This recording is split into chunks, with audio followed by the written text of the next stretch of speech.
Стабильность. Вот так коротко можно описать рынок пассажирских и грузовых перевозок в России в прошлом году. Например, по грузам чуть прибавил экспорт. Самолеты выбрало чуть меньше людей, чем годом ранее. А, например, на железных дорогах рекорд. Итак, как развиваются компании, связанные с транспортной сферой? Мы сейчас и расскажем.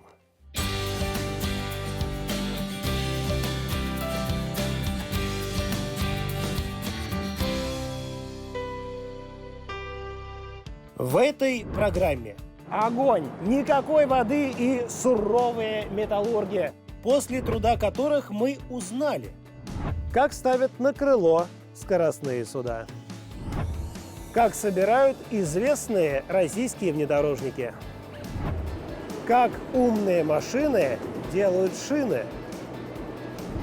Но первым делом о новой важной инфраструктуре, без которой не будет развития транспорта. В конце марта Владимир Путин открыл ряд объектов. Все эти объекты и инициативы – часть нашей большой планомерной работы по созданию современного единого транспортно-логистического каркаса страны, по повышению безопасности и комфортности передвижения граждан, по укреплению связанности региона. Багаевский гидроузел на реке Дон. Завершен первый этап его создания. Со времен советского периода это первый строящийся с чистого листа гидроузел для судоходства. Багаевский гидроузел расширит возможности перевозок внутренним водным транспортом между Азово-Черноморским бассейном и портами Ирана, Казахстана, Туркменистана и Азербайджана на Каспии. Еще объекты. Новый пассажирский терминал аэропорта Благовещенска. Старт очередного этапа строительства скоростной широтной магистрали в Санкт-Петербурге со всей необходимой инфраструктурой. Хочу доложить вам, что ваше поручение по строительству разводного моста через Неву Большого Смоленского успешно продолжается. Строители опережают график. Я думаю, что в ближайшие годы мы порадуем наших жителей города двумя разводными мостами. А на трассе М12 «Восток» будут курсировать беспилотные грузовики, число которых к 30 году в стране вырастет до 4000. Уважаемый Владимир Владимирович, просим вашего разрешения на старт работ по строительству широтной магистрали скоростного движения, ввод в эксплуатацию готовых объектов и запуск беспилотного движения на трассе М12. Разрешаю. С Богом.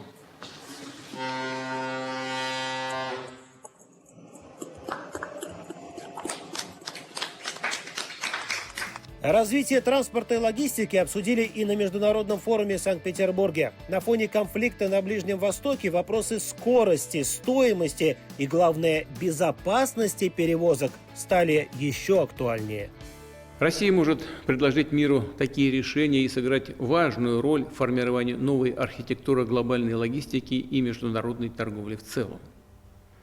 Для наших партнеров российские логистические маршруты могут быть выгодны как экономически, благодаря сокращению сроков перевозок, так и с точки зрения диверсификации глобальных транспортных потоков. Ну а далее подробнее о компаниях, которые вносят свой вклад в развитие транспортной отрасли. Отправимся в Ульяновскую область.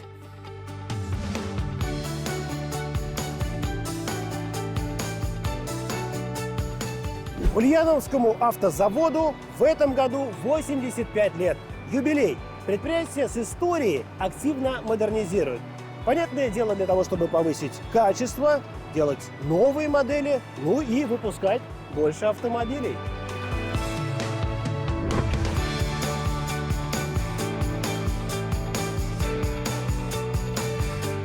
Начнем с истории. В 1941-м, после эвакуации из Москвы, в Ульяновске открыли сборку ЗИСов. Первый свой ульяновский дизельный грузовик «Ульзис» появился спустя 3 года. А вот новые модели 60-х. Вот оно, семейство УАЗиков. 10-местный микроавтобус, машина скорой помощи, грузовичок-фургон.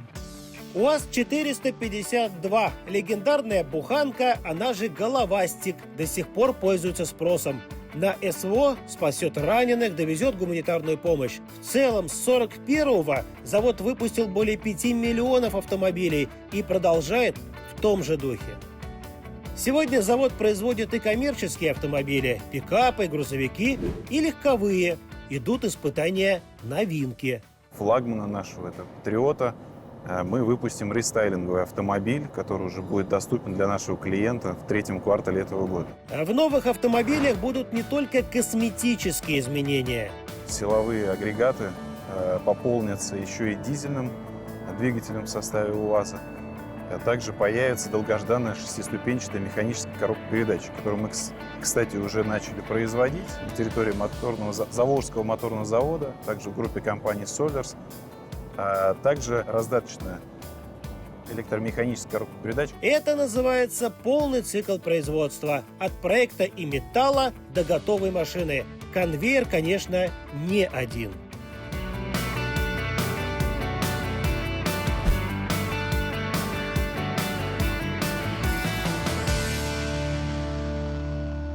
Кузов собирают параллельно на другом конвейере и потом уже доставляют на основной, где, как вы видите, его поставят на раму, там уже установлен двигатель.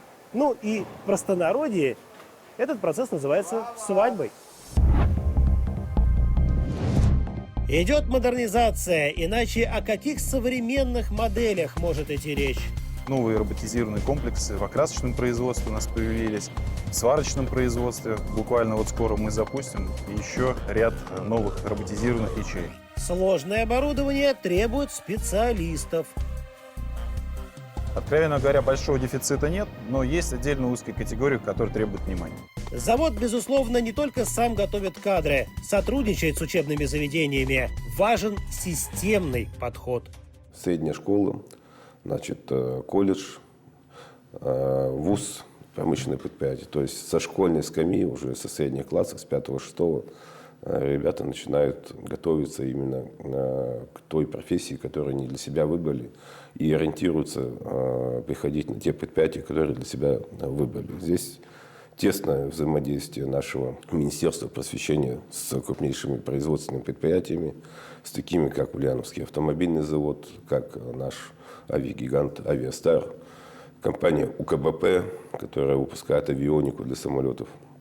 И количество таких предприятий все больше и больше становится. Хорошее подспорье развитию производства – экспорт. Ульяновский автозавод еще в 1959 году поставлял 20 стран. В современной истории УАЗы покоряют дороги Боливии, Чили. На Кубе даже запустили сборку внедорожников с расчетом на 1500 машин в год. Но нарастить объемы в этом году пока мешает энергокризис. И в любом случае для экспорта всегда важны меры поддержки, например, в логистике.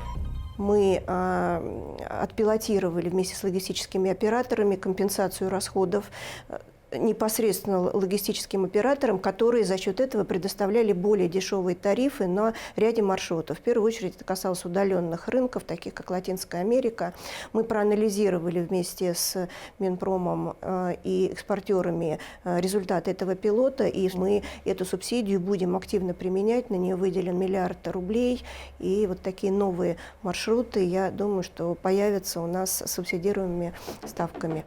Об экспорте думает, в частности, наш следующий герой – верфь, которая в Нижегородской области бережно хранит традиции создания судов на подводных крыльях.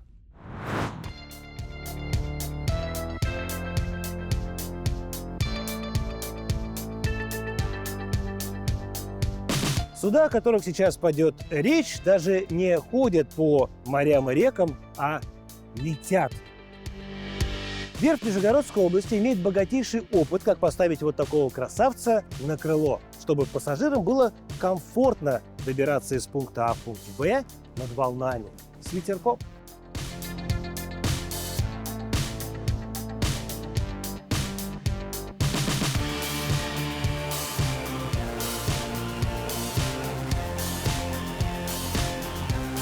Лаборатория. Модель судна для испытаний открыта всем ветрам аэродинамической трубы.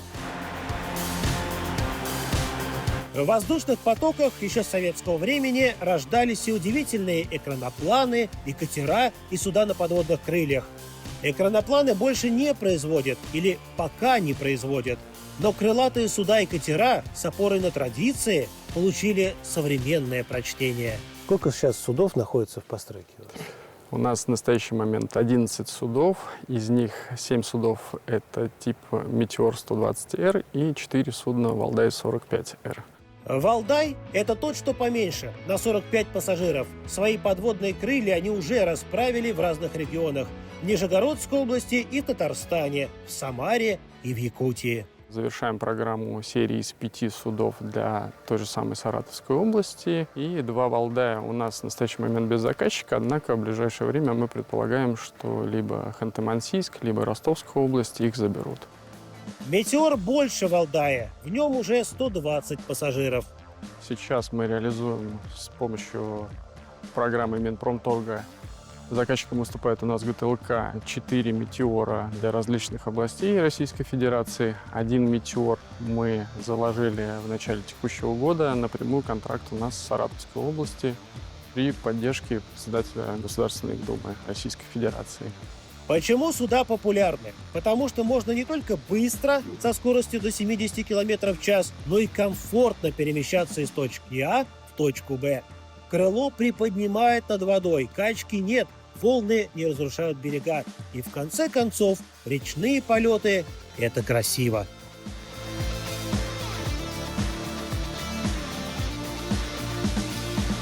Агрессивные санкции пытались подрезать крылья судам. Например, ушел немецкий поставщик двигателей. Нашли китайские. А российские двигатели здесь есть какие-то проекты? Мы, благодаря той же программам Минпромторга с коллегами двигателестроительной отрасли общаемся. У нас есть определенные наработки. На сегодня, к сожалению, пока еще результатов нет, так чтобы мы могли взять и поставить. Кстати, о поддержке. Необходимо, наверное, продолжение государственных программ поддержки, да, чтобы регионы могли закупать такие суда. Безусловно, без программ, различных программ федерального уровня, наши суда, к сожалению, не могут себе позволить те или иные регионы, коммерсанты или люди, которые хотят организовать пассажирские перевозки. У судов есть экспортный потенциал. Интересуется покупкой Китай, Индонезия, Арабские Эмираты. В частности, в Индию есть идея переоборудовать салон в медицинский центр, но такая скорая помощь на подводных крыльях. Между прочим, по статистике, российские производители все больше экспортируют именно сложную продукцию с высокой добавленной стоимостью.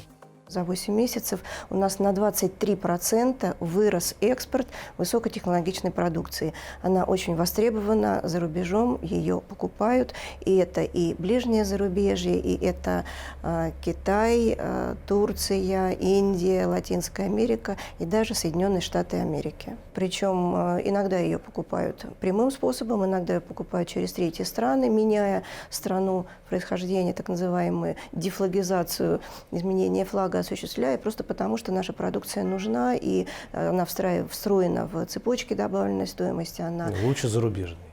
Конечно. И верфь, которая живет не только судами на подводных крыльях.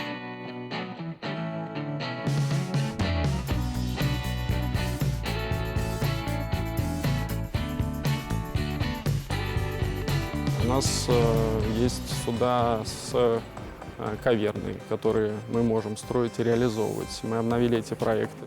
И уже построены 2 судна на воздушной подушке, пока не серийные.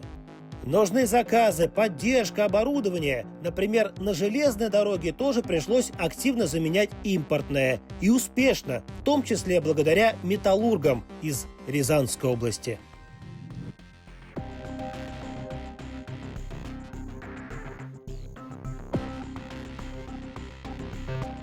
Литейные цеха всегда считались признаком полноценности заводов. Ведь можно быстро производить качественные детали. Вот какие именно детали с пылу с жару выдает завод точного литья, мы сейчас и посмотрим.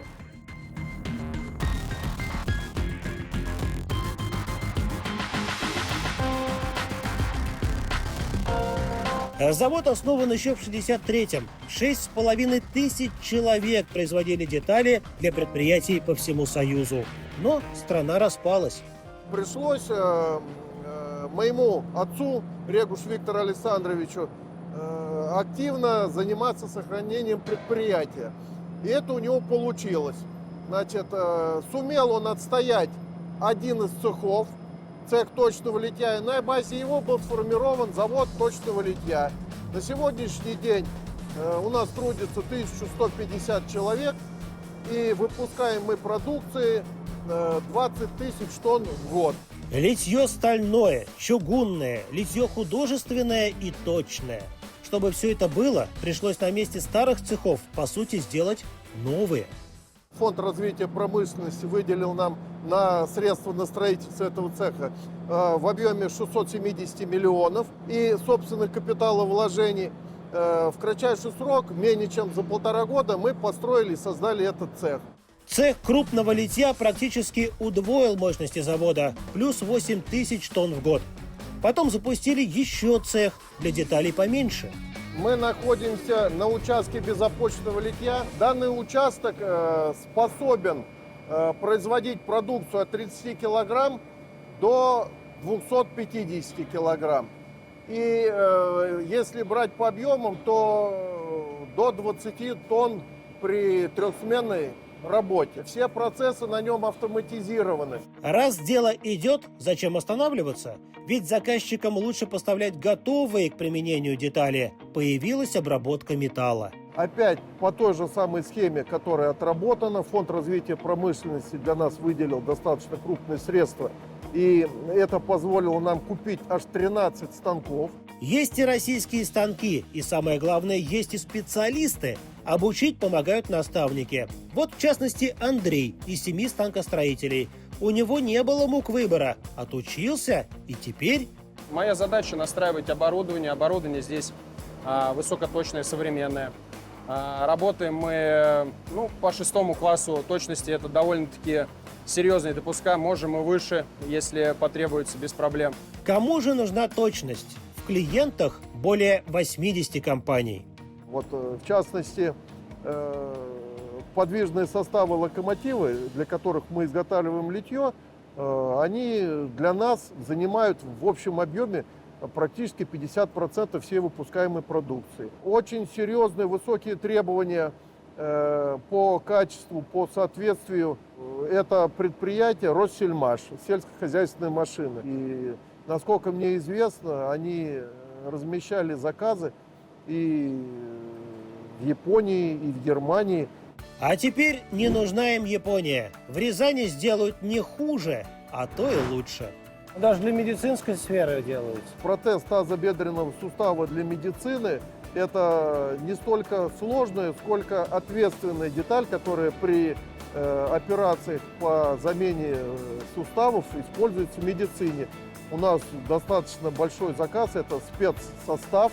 Вот спецсостав, мы это делаем, мы это можем. Есть заказы, будет и продукция. Завод точного литья собирается прирасти еще квадратными метрами, чтобы изготавливать, например, для станков станины весом до 5 тонн. С 2018 года в развитие вложено более 3 миллиардов рублей. Своих и государственных. Поддержка дает эффект. Такие примеры можно продолжать. В Рязанской области очень разнонаправленная диверсифицированная экономика, и мы видим, что по всем направлениям присутствует рост. Когда мы говорим про меры поддержки, очень важно не сосредотачиваться на каком-то одном направлении. Меры поддержки должны быть уложены в комплексную систему, с тем, чтобы в каждой ситуации бизнес мог найти помощь и поддержку. Далее транспортную тему разовьет современное производство шин, которое не удалось сломать западными санкциями.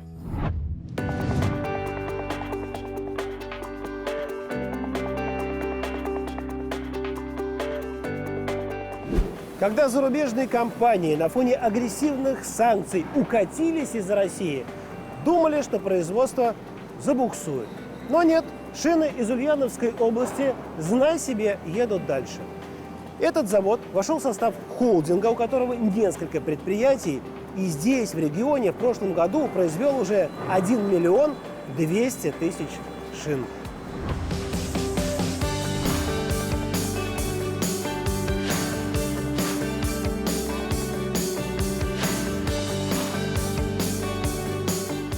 После 3 лет вынужденного простоя оживить производство было весьма непросто. Люди потеряли какие-то навыки, не работая 3 года.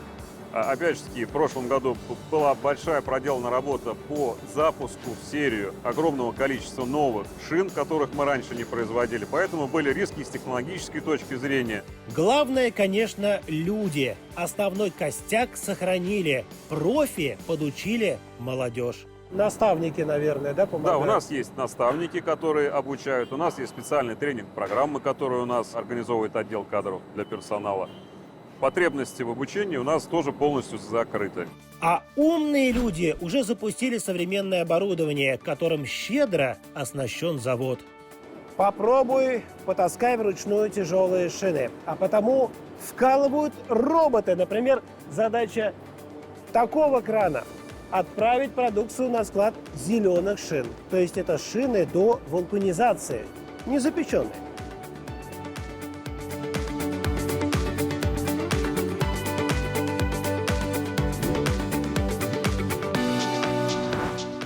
Завораживающая технологическая картина. Весь завод – конвейер. По рельсам на потолке снуют роботы-доставщики, которые железными руками ловко высаживают покрышку для вулканизации.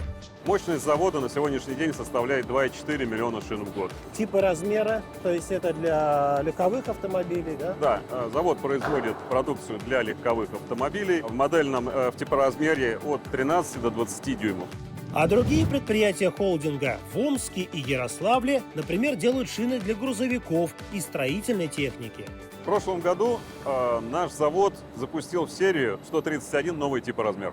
Это достаточно много, если посмотреть. На этот год у нас сравнительно с 2025 годом практически такая же нагрузка будет. То есть тоже где-то около 130-140 размеров мы планируем представить на рынок.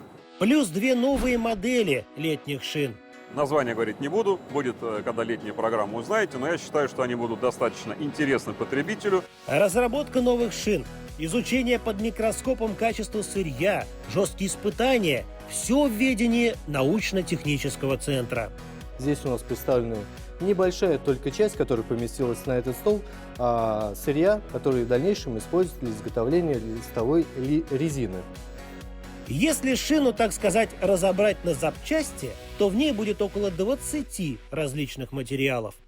Можно ли говорить, что там отчасти раньше были там зарубежные, да, поставщики сырья, а сейчас вам удалось найти российских? Конечно, некая часть закрывается российскими поставщиками, но их стало намного больше, чем было раньше. Производство оживили. 1 200 000 произвели. Появляются новые модели. Что же в ближайшей перспективе? С учетом, что авторынок пока далек от рекордов производства и продаж. Плюс не дремлют конкуренты. То есть мы практически на 50% загрузили завод. Первая приоритетная задача перед нами стоит, скажем, с точки зрения развития, это прежде всего загрузить завод на полную мощность. То есть наш основной клиент, даже пока не основной, единственный, это вторичный рынок.